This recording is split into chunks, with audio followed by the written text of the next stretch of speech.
Hey guys, Shane with Cutting Trails. We're gonna try and do a little upgrade on the Can-Am. As you see, I already opened the box, but we are gonna do a Super ATV A-Arm install and see how much of a difference we get. It's supposed to be give me 1.5 inches more clearance with the stock tires and everything, or if you already upgraded your tires and went bigger already, it gives you more clearance. It's supposed to rotate them forward so they'll sit up a little further forward, and then also so you can put bigger tires on your machine. I'm gonna do some measurements and stuff here. We're gonna see how much of a difference and how much you actually get with it. So I got a handy dandy tape measure here.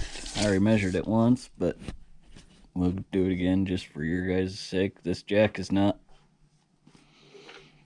lifting up on the machine at all right now. It's just sitting there. So on the front,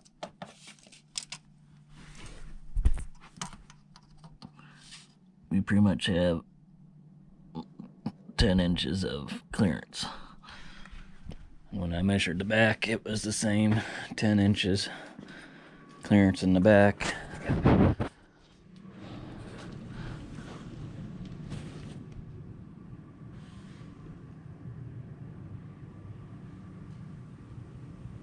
I know you guys probably can't see that too well, but anyways, we got 10 inches in the back. I did buy the rear high clearance arms as well.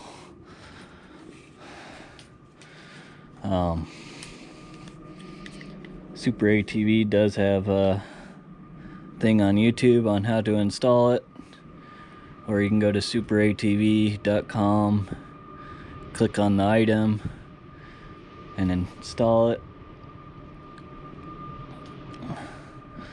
Right here we got it. I unwrapped this one.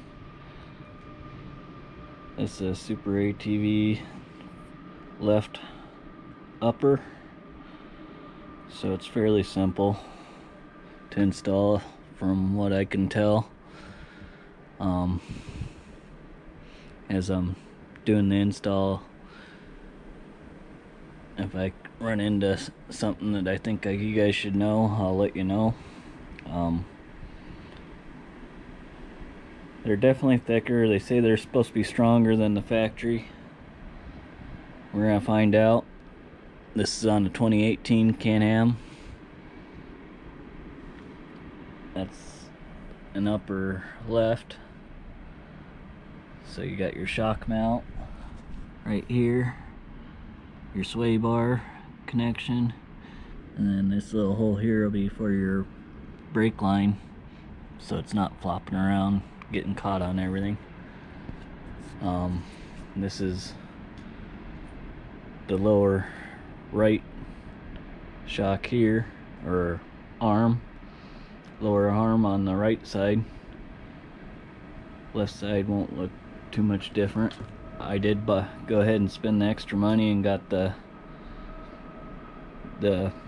super heavy duty ball joints previously installed. If you don't buy it that way, you have to use you gotta press your old ball joints out of your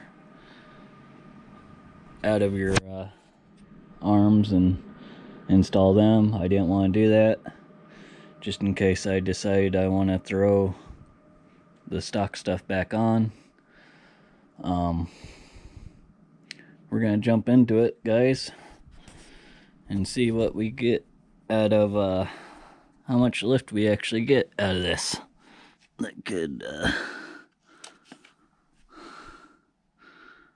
I am seeing so on the lower arms, looks like you lose your your little axle boot protector, because there's nothing on the new one. You can see there, nothing there to mount it. So I will lose my axle protector there. May have to buy something aftermarket or make my own little shield to protect my axle there, because nothing like a ripped boot or whatever from who knows what. To me it looks like we're gonna have to drill this rivet out,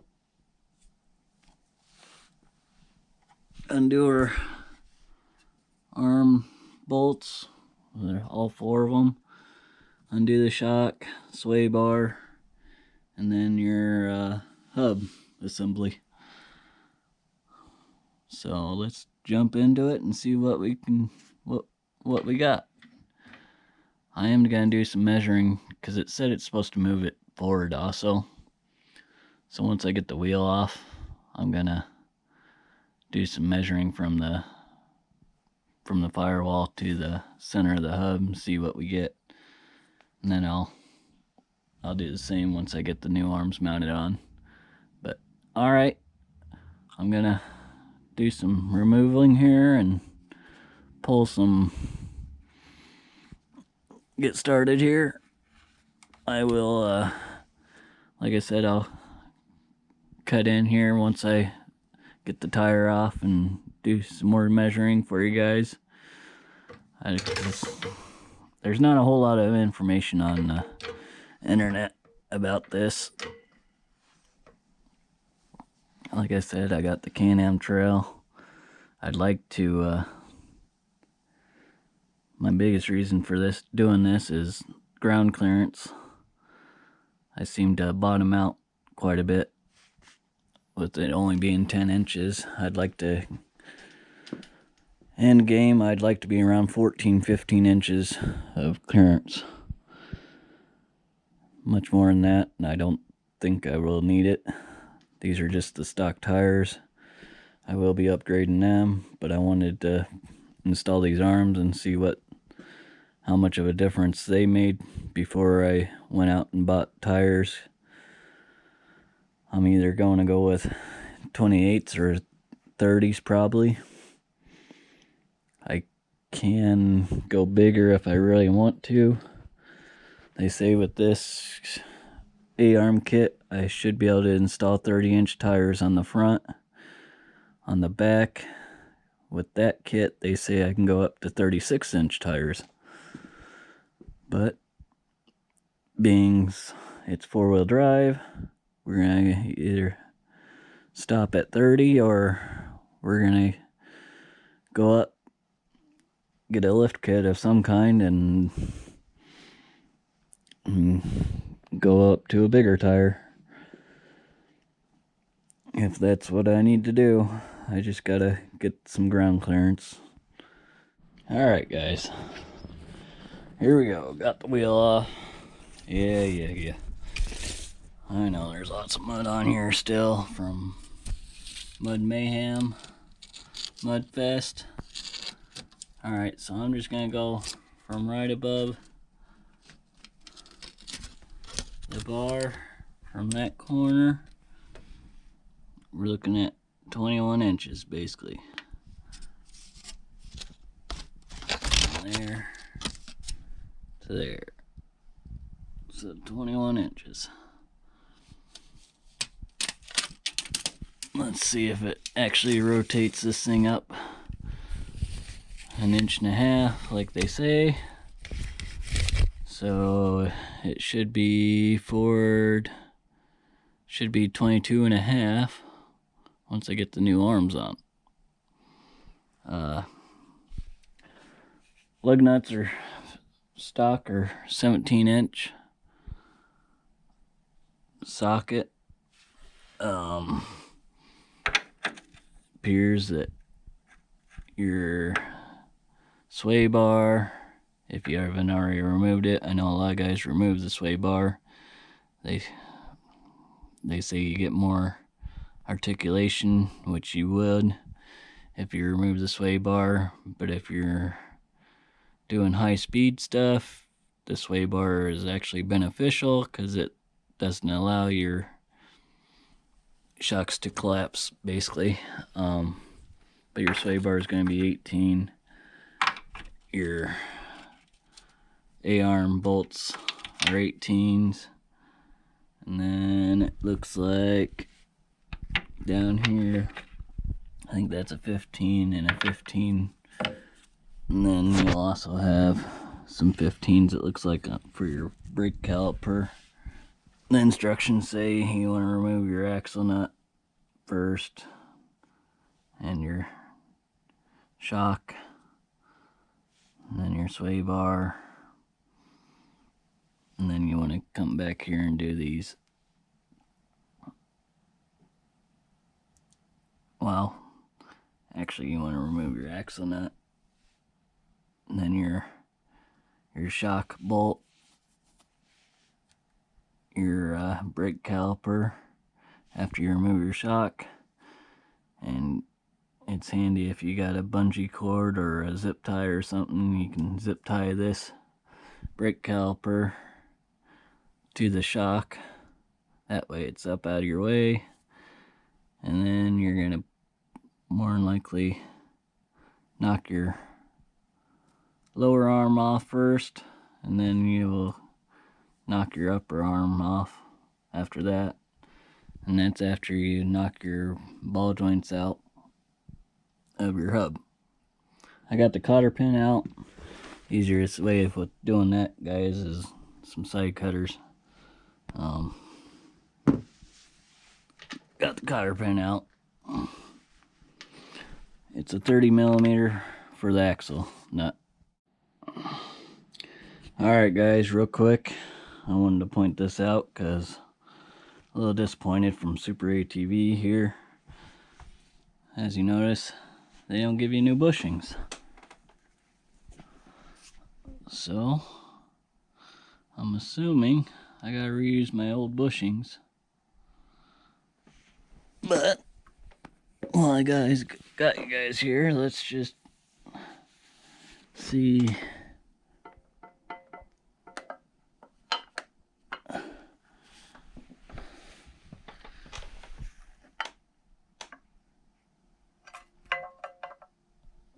So, yeah, I don't know if you guys can tell or not, but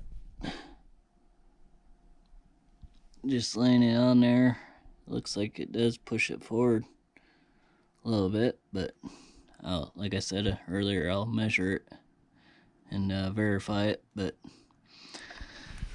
a little disappointed they didn't give me new bushings. That's something I think they should have threw in or put on before they sent it to me. I don't know, maybe I'll contact them and ask them if it's supposed to have bushings and they just didn't get put in the box or what. But yeah, that's a little disappointment there. They should definitely, for the money you spend on these, they should definitely give you new bushings, but we'll see. I'll check the box and verify, but I am pretty sure they did not give me bushings. Alright. Till I get it on there. We'll see. We are ready for a measurement here. I don't have the axle nut tightened all the way, but should be good enough for a measurement.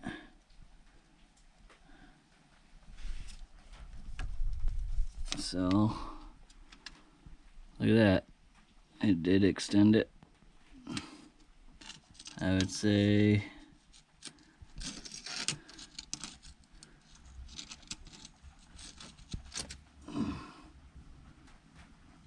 yeah, it's extended it about 22 and a half.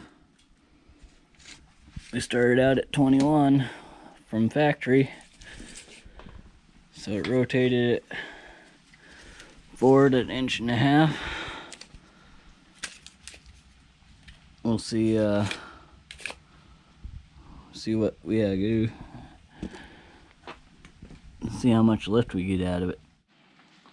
Alright guys, we got the front all buttoned up. I noticed with the sway bar it's kind of a pain in the ass because Super ATV didn't leave you much room.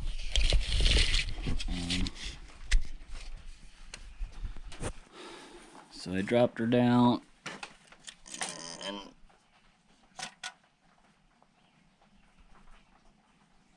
we was at 10. We're about 11 and a half now.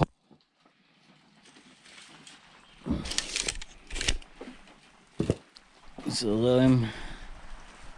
those bars, high clearance bars, gave me 1.5 inches lift, and it gave me 1.5 inches. It rolled the front tires 1.5 inches forward, so we have plenty of room here, so we can put bigger tires.